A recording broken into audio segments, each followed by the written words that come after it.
Mang, tahu nggak? Ini kan wattnya udah bener ya. Tapi kenapa ya watt gue cepet panas ya? Oh, tahu nggak penyebabnya apa tuh? Apa tuh kira-kira? Padahal wattnya udah sesuai, udah gue hitung. Kayaknya tetap panas. Ini penyebabnya.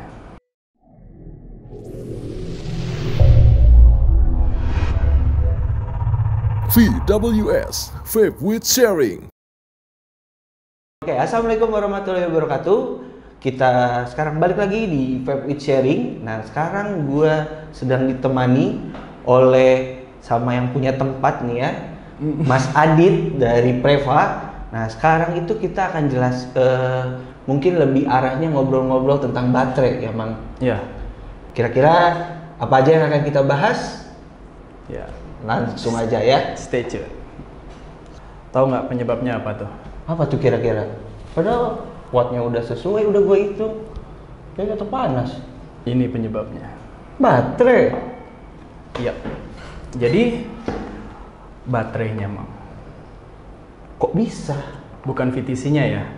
Tapi apa yang ada di dalam VTC-nya. Oh. Apa yang ada di dalam baterai ini sebenarnya. Masalahnya itu. Masalahnya gini, Mang. Tahu nggak isinya apa? Apa aja tuh? Nah, kalau sesuai standar, sesuai spesifikasi, seharusnya sama isinya VTC. Kalau isinya VTC 4, itu spesifikasinya seharusnya adalah 2100 mAh di 30 ampere. Nah, yang jadi masalah sekarang adalah apa benar isinya sesuai dengan spesifikasi itu? Oh. Nah, sekarang gini. Dari mana kita tahu ini sesuai spesifikasinya? Kamu tahu nggak dengan megang ini coba? Baterai apa coba itu? VTC. VTC berapa? VTC 5A. VTC 5A. Berapa spesifikasi seharusnya? 2600 mAh di 20 sampai 25 ampere. Ya. Tahu nggak, ternyata itu pas dites isinya 1500 mAh. Kok bisa? Nah, itu masalahnya sekarang. Kita beli baterai, kita nggak tahu sebenarnya isinya sebenarnya apa. Karena ya mungkin ada beberapa oknum di sini yang di Indonesia ini tinggal ganti kulitnya. Oh. Baterainya nggak tahu apa, dibentuk, diurep, terus dibilang ini VTC 5A. Terus sekarang kita tahu isinya bener atau enggak, gimana caranya? Iya sih, kecuali harus dibongkar. Cuman repot juga ya. Nah, dibongkar pun sebenarnya susah juga. Sekarang Iya. kita tahu pegangan kita baterai O10 apa sih? VTC kakinya 3. Terus barcode-nya apa segala macam, wrap-nya rapi atau gimana? Itu semua bisa dipalsuin, Mang. Iya juga sih. Yang nggak bisa dipalsuin itu adalah gimana caranya kita tahu isinya. Sedangkan alat tes baterai di Indonesia itu masih jarang yang punya. Iya, betul. Itu masalahnya. Terus balik lagi tadi, kenapa modnya ini bisa panas? Kondisinya sekarang kayak gini. Kita dari cara kerjanya mod dulu ya. Mod ada baterai, energinya disalurkan ke chip, chipnya disalurkan ke atomizer. Iya, betul. Nah, prinsip kerjanya kayak gitu ya. Nah, pada saat chip ini kita set ke suatu watt tertentu gitu, watt tertentu misalkan di 80 watt, Iya. dia akan menarik energi dari baterai. Misalkan baterainya kalau sesuai dengan spesifikasi it's okay, berarti energi ke chipnya udah meregulasi, karena tugas chip itu meregulasi ya. Iya, betul. Namanya dia makanya regulated mode. Betul.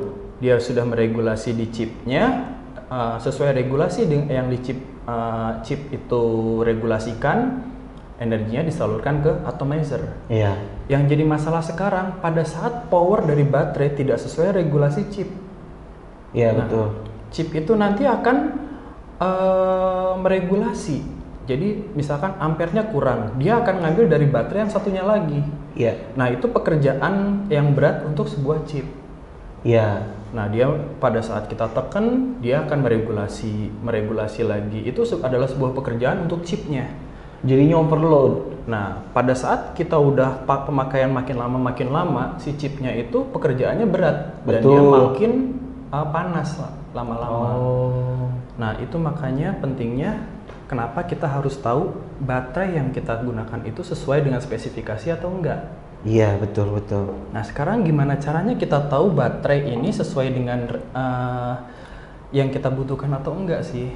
Oke, paling enggak pakailah baterai dengan continuous discharge di 15 sampai 20 ampere. Kalau kita pakai misalkan 0,2 ohm, misalkan kayak gitu ya.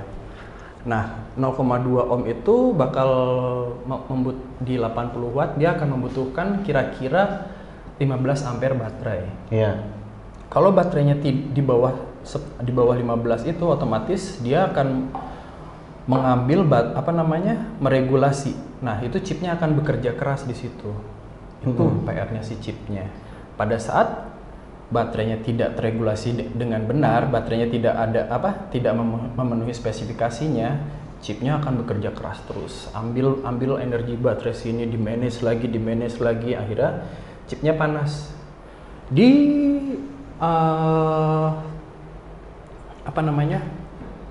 di long term itu apa ya namanya? Ya, jangka panjangnya. Di jangka panjangnya ini akan memperpendek umur chip. Oh, Nah, iya itu juga. dia makanya kita jangan sampai sembarangan memilih baterai. Masalah baterai ini sebenarnya ada beberapa Mang di Indonesia ya. Apa aja tuh? Yang pertama, baterai rewrap. Oke, ya Baterai itu rewrap. masalah yang paling sering kita temuin sih. Betul. Apalagi kan karena marketplace itu banyak ya, jadi kan kita juga nggak bisa ngecek kan mana yang rewrap, mana yang enggak. Betul. Itu Ada yang solusinya bilang gimana tuh? O10 harganya 20.000, 15.000. Nah, betul. Ada yang 10.000 juga gitu malah gitu. Ya. Nah, itu masalahnya sebenarnya adalah kalau misalkan baterainya wrap-nya adalah wrap A, tapi isinya baterai B yang kapasitasnya yang kualitasnya jauh di bawahnya, itu kita nggak tahu. Itu adalah masalah baterai rewrap. Misalkan baterainya kemampuannya discharge-nya cuma 10. Dia bilang discharge-nya 30. Kita nggak tahu. Kita pakai asal pakai, akhirnya chip rusak. Tapi itu bakalan bahaya banget tuh kalau misalnya dipakai di mechanical ya. Iya. Karena kan kalau misalnya orang-orang mechanical kan pasti ngejar yang ampernya gede kan. Iya. Nah, kalau misalnya si vapers ini yang pakai mechanical itu nggak tahu, pakai dihajar misalnya 0,2, misalnya pakai dihajar di 0,2, terus taunya ampernya cuma 10. Nah, itu panas, pasti panas. Iya. Nggak akan meledak sih. Kalau meledak itu karena biasanya kalau short ya. Iya. Cuma dia bakal undervolt atau bakal panas banget. Itu masalahnya. Nah, masalah yang kedua itu adalah rekondisi. Oke. Itu baterai yang udah bekas, udah nggak karuan, kok kondisinya udah dipakai setahun, 2 tahun. Tapi dia bikin itu seakan baru lagi. Terus di wrap dijual bahwa ini O10 dan baru. Balik lagi, konsumen nggak tahu. Iya.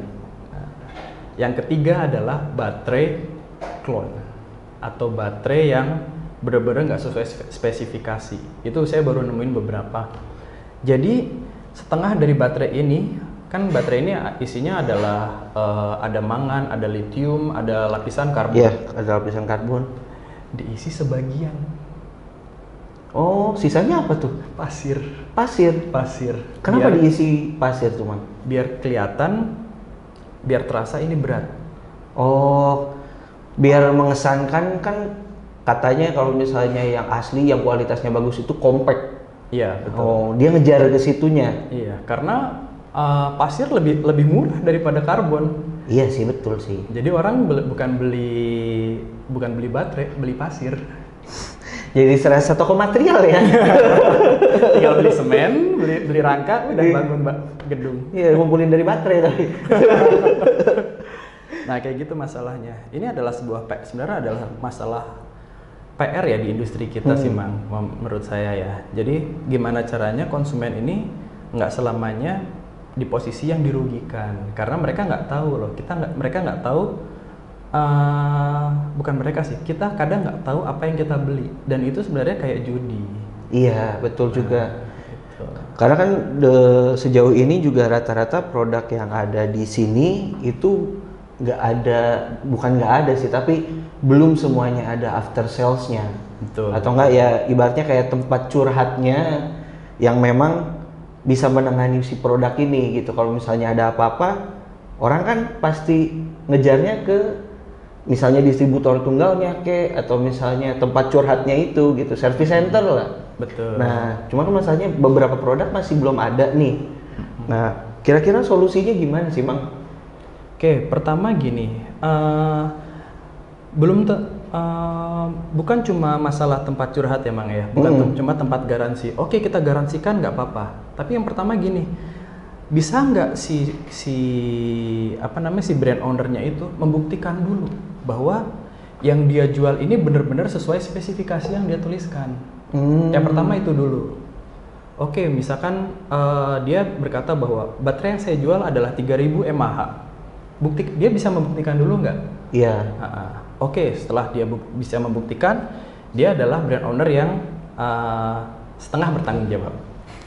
Kenapa baru setengah tuh? Karena ada setengahnya lagi. Oh, setengahnya lagi itu apa? Setengahnya lagi itu adalah bagaimana cara dia bertanggung jawab untuk after sales-nya. Nah, iya, pada saat nanti ada masalah, terus ada cacat pabrik kayak gitu, dia bisa mempertanggungjawabkan produknya itu sendiri atau enggak.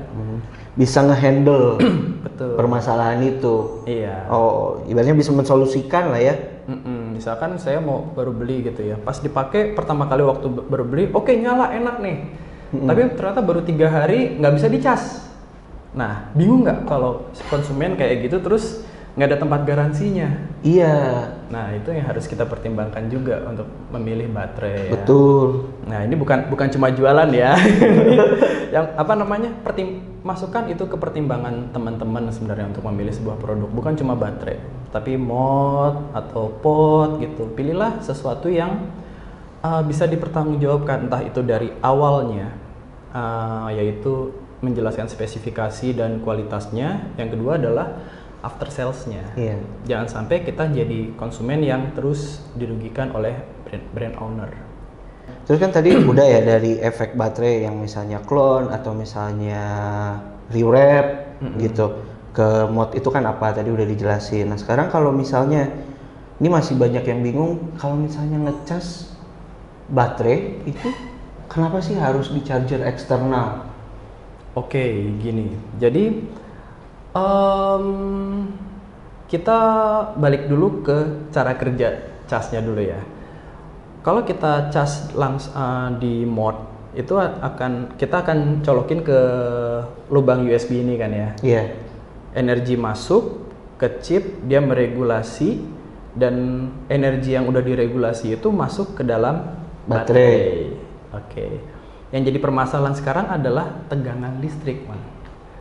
Tidak semua rumah-rumah di Indonesia itu tegangan listriknya stabil, terutama di Indonesia. Mungkin di kota-kota besar cenderung stabil, tapi di kota-kota lain itu nggak stabil. Standarnya adalah 220 volt kan di Indonesia kan. Nah, di Indonesia tuh kadang bisa sampai 180 volt atau 240 volt. Dan akhirnya itu adalah tugas si chip untuk meregulasi. Ya. Akan jadi beban pekerjaan si chipnya itu. Oke, dia langsung meregulasi 220. Dia enak masuk 220 terus tiba-tiba 180, chipnya bekerja lagi. Oh, 180 harus saya rubah jadi 220. Udah jadi 220 baru masuk lagi gitu.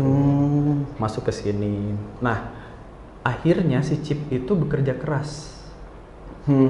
Panas dan umurnya bakal lebih pendek. Dan lagi di chip yang ada di sini, di mod dan di pot itu biasanya nggak ada yang namanya regulator, karena dia merubah arus AC menjadi DC. Iya. Di sini. Dan itu built-innya tidak sebaik yang di charger eksternal. Yang memang udah peruntukannya buat itu. Sudah peruntukannya. Jadi pada saat dia meregulasi arus tegangan listrik dari rumah tangga, charger eksternal itu lebih siap untuk meregulasi tegangan listrik dibandingkan mod. Yang pertama itu charger eksternal lebih siap meregulasi. Yang kedua, chip di charger eksternal itu lebih murah dibandingkan chip di mod. Apalagi ini DNA ya. Iya. DNA mahal. Nah, kalau kita rusak charger gitu ya, charger paling 100.000, Iya. 200.000. Kalau ini aduh. Ya sih, sayang ke modnya ya. Gara-gara ngecas, regulasi tegangannya nggak pas, DNA-nya rusak. Oh, Akhirnya itu kendalanya oke. sih sebenarnya itu. Yang pertama kemampuan untuk meregulasi tegangan, yang kedua adalah lebih murah charger eksternal. That's why kita selalu merekomendasikan untuk mengecas baterai ini lebih baik pakai charger eksternal. Bukan maksudnya mau jualan, tapi untuk jangka panjang ini jauh lebih baik. Sebenarnya charger eksternal mah apa aja lah ya. Iya, asal yang original, yang OTM. Iya. Karena dia Balik lagi ke situ ya. Iya. Karena ada charger eksternal, asal murah gitu. Ternyata dia tidak ada auto cut off-nya. Bahaya loh, nggak ada auto cut off. Jadi baterai pas dicas udah penuh, harusnya di auto cut off di Pas di 4,2. 4,2 volt udah dia nggak ngisi lagi. Baterainya masih di alat casnya, tapi dia nggak ngecas, itu auto cut off. Baterai charger yang biasanya jelek itu nggak ada auto cut off-nya, ngecas terus, akhirnya baterainya overcharge dan itu dia bisa meledak. Oh bisa ya? Bisa meledak karena dia menggembung, akhirnya menggembung, kutub positif dan negatifnya ketemu, itu short. Dan dia akhirnya nembak. Iya, itu juga ibaratnya yang jarang orang yang perhatiin ya. Iya. Karena anggapnya sepele mungkin. Asalnya mau hemat, irit, jadinya orot. Iya, apalagi meledak gitu kan, malah jadi efeknya jadi kemana-mana. Betul, kayak gitu. Kondisinya sih kayak gitu sih. Nah untuk jenis baterai nih, sebelumnya kan gue udah sempat membahas lah di konten Instagram gue gitu tentang bahwa baterai vape itu ngelihatnya bukan dari 18650-nya. Iya. Ya kan? Karena 18650 itu kan ukuran kan. Betul. Sama kayak 21700. Ya kan? Kayak 18350 gitu kan. Nah, sebenarnya jenisnya tuh apa aja sih, Mang? Jenisnya. Jadi kalau untuk baterai 18650, 21700, 18350 itu ada yang sampai sekarang yang terkenal itu ada 3 macam. Yaitu IMR, INR, dan ICR. Ya. Ya, kita urutkan dulu dari yang paling. Bentar, cut dulu bentar. Itu dulu, handphone gua. Kok kenceng banget perasaan gua silent. Oke, nah balik lagi ke jenis baterai ya. Tadi kan Mamang sempat bilang ada IMR, INR sama ICR. Nah, itu yang paling commonnya apa sih, Mang? Nah, di vape. Ya, yang di Kalau industri vape ini yang paling common dipakai itu adalah IMR. Oke. Kenapa? Dia yang paling konsisten tenaganya, paling stabil, dan harga itu paling terjangkau. Oh. Iya. Mau yang lebih bagus lagi ada, itu namanya INR. Ya. Itu si litiumnya ditambah sama Nikel bukan? Ya. Iya, campuran nikel. Dan nikel itu mahal sebenarnya. Iya. Jadi udah dia lebih bisa menangani kapasitas wattage yang lebih tinggi, voltasenya sama sih. Bisa memiliki kapasitas yang lebih tinggi, cuma kekurangannya itu ya mahal. Dan yang paling rendah itu sebenarnya ada di ICR. ICR itu biasanya kita temui di baterai-baterai laptop. Nah, baterai laptop itu dia bisa buat vape nggak? Bisa. Tapi untuk daya yang rendah kalau bisa. Karena continuous discharge-nya dia lebih rendah daripada IMR sama INR. Oke. Nah, discharge lebih rendah ini akan berpengaruh kemana? Ke kemampuan menghasilkan watt. Nah, kalau misalkan teman-teman mau pakai baterai ICR untuk vape, usahakan untuk watt yang rendah-rendah lah, di bawah 30, di bawah 20 itu masih oke. Kayak gitu. Dan kalau bisa jangan digunakan di unregulated mode. Unregulated mode itu kayak mechanical gitu, itu janganlah, apalagi pakai cloud chasing, aduh ampun, itu jangan. Kalau gue dengar-dengar kan kalau misalnya untuk si IMR ini, ya balik lagi ke IMR, IMR itu kan dia temperaturnya juga jauh lebih stabil ya, Mang. Iya, betul. Itu yang makanya memang lebih direkomendasikan. Kalau misalnya ya dibanding INR dengan harga yang lebih Tinggi. lebih murah gitu Oh, ya, lebih ya. ya kan dari INR ke IMR. IMR kan lebih murah gitu. Ya itu karena si output si temperaturnya itu lebih stabil dibandingkan sama si ICR. Betul. Ya, jadi dari situ. Nah, kalau misalnya ICR mungkin lebih ke boleh dipakainya buat mod-mod single baterai MTL-an kali ya? Iya, di sini pernah Mang Vapor sama Jembil juga pernah ngomong juga sih, ngebahas tentang ini. Baterai ICR bisa nggak buat vape? Bisa. Tapi usahakan buat baterai-baterai buat device-device MTL sih. Lebih buat MTL ya? Karena MTL kita nggak butuh watt gede, 20 watt cukup, 10 watt cukup, kayak gitu. Yang nggak ngebutuhin output yang cukup besar lah. Iya. Ya, pakai- Intinya bukan ohmnya sih, tapi berapa watt yang kita gunakan ya. Oke. Kayak gitu. Karena katanya kalau misalnya kita paksain gitu di ICR, itu bisa ngerusak mod juga katanya. Yoi, regulasiin. Kan tugasnya chip buat meregulasi. Dia ngesetnya 50 watt, tapi baterainya cuma sanggup di 20 sampai 30 watt. Chipnya lagi yang bakal Yang kerja keras ya? Kerja keras, iya. Oh. Kayak gitu. Jadi penting banget sih sebenarnya ini masalah yang simple kelihatannya untuk masalah baterai ini, tapi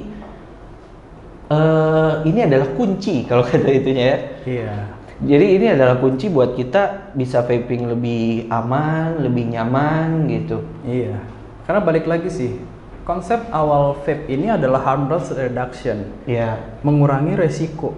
Nah, resiko kita kan tujuannya di sini adalah mengurangi resiko yang kita dapat pada saat kita mengkonsumsi produk nikotin. Betul. Ya, salah satunya mengurangi resiko, kita ambil contoh rokok. Gitu. Jangan sampai kita pindah ke vape, resikonya berubah. Dari yang resikonya kita terkena zat-zat beracun, berubah ke vape, berubah menjadi resiko terkena ledakan. Iya. Yang asalnya di dalam, sekarang jadi pindah resikonya keluar ya. Iya, betul. Kan gak lucu juga ya, nge-vape ternyata bikin bibir sumbing misalnya. Atau tangan gitu kan, jadi berdarah-darah gitu kan gak lucu juga ya. Betul. Karena banyak yang belum tahu mungkin ya. Sebenarnya yang buat meledak itu bukan vape-nya kan? Bukan, itu baterai. Oke, jadi kita langsung ke intinya aja emang. Berarti baterai ini tuh penting banget ya? Iya, penting banget. Itu kenapa tuh? Kalau menurut Mang Adit deh. Karena semua vape ini bergantung semuanya dengan baterai. Hampir semua device vape itu bergantung dengan baterai. Semuanya ada.